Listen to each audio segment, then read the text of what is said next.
Hey folks, it's Erik from Rising Nomad, and today I am in Belgrade, Serbia, which is my original base where I started the journey as a digital nomad. And I wanted to make this video about having multiple bases around the world, which is something you will evolve to have if you're a digital nomad and wanting to continue that sort of lifestyle over many years.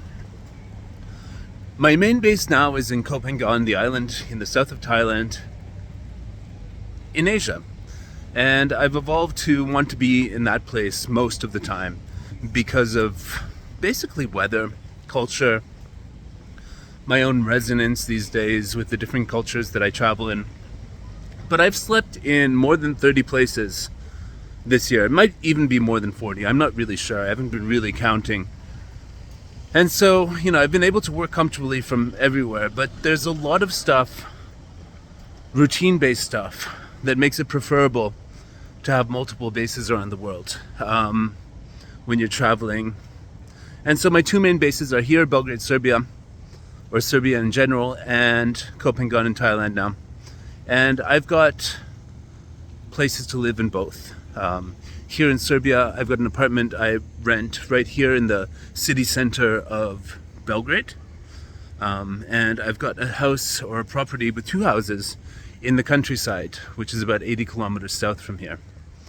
And managing all of this, and in Copenhagen I've got two villas that I own over there. One of them for me, one of them for my friends / colleagues to live in, and I also rent them out on Airbnb when I'm not there. And the place in Belgrade here, I let friends and colleagues stay there when I'm not here. And this is kind of key because if you have multiple places around the world, you can only be in one of them at one time. And there's kind of like a feeling like it's kind of sad to have an empty apartment somewhere, which is really why I like to let other people I know and love enjoy the places I know and love when I'm not there. But managing it all can be tricky, At the bare minimum, you need to make sure that the bills are paid in each place, that maintenance is done, that somebody's watching over the place, taking care of it. When you're not there, somebody's there to give the keys to your guests and all that sort of stuff. And, there's stuff like for properties with gardens and stuff like that, maintaining all of that. And there's the whole legal and bureaucratic framework that you have to sort of manage as well. So it can be a lot of work. And the idea is you want to set yourself up to have that managed by other people who are on the ground and able to go there. So here in Belgrade, I've got people who I work with in the city, people who are, taking care of the things like accounting, paying the bills, sending me the bills so I can pay them, and all that sort of stuff. And I mentioned giving the keys to the guests. I've got a cleaning lady who comes and keeps the place spick and span. And in Thailand, I've got a legal team that takes care of a lot of the legal stuff, and I've got a team of cleaners, gardeners, maintenance people who take care of that stuff over there. So you need to really make sure that the people that you're leaving the places with are trusted people. You can trust their work, trust their communication, and trust their decision making when you're not there. That's a really big challenge sometimes, but once you get it set up, it's pretty easy to maintain.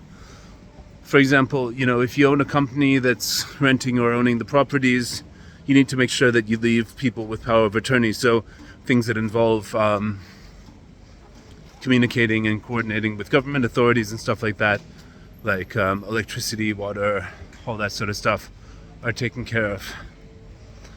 Now let's talk a little bit about the benefits of having these bases. I mean, for me, I mentioned it's a lot of the routine-based stuff that basically I like to be able to be plug and play in the places where I go and have a place that I know where I have some stuff, because I don't really like putting stuff in storage. I like to have, the stuff in the apartment, and when I arrive, within a couple hours of landing in Belgrade, for example, I'm living my routine, even if I've been away for months and months and months.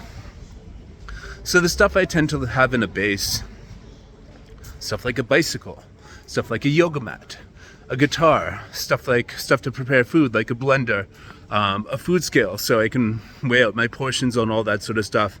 And, you know, if you're going to a new place, you can buy all these things, and they're not incredibly expensive, but it's nice to have your stuff, your bicycle that you love, your yoga mat that you love, and all the sort of lifestyle accessories that are essential to you, your work, and your hobbies. It's really important to feel comfortable, especially after this year where I was like traveling around the world and had so many different sort of like things that I was doing around the world and places that I had to stay and all of that sort of stuff.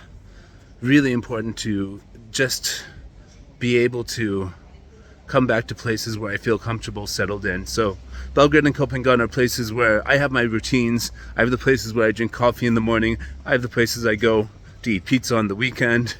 I have the places where I source the healthy ingredients that I like to eat to feel good as much as possible.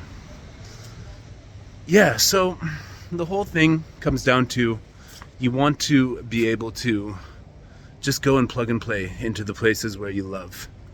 And so if you're considering having multiple bases, try to set it up so it's as streamlined as possible. Try to set it up so that it's not too much work, it's not too confusing, it's not too much of a hassle, because bureaucracy in these countries like Serbia and Thailand can be quite a hassle.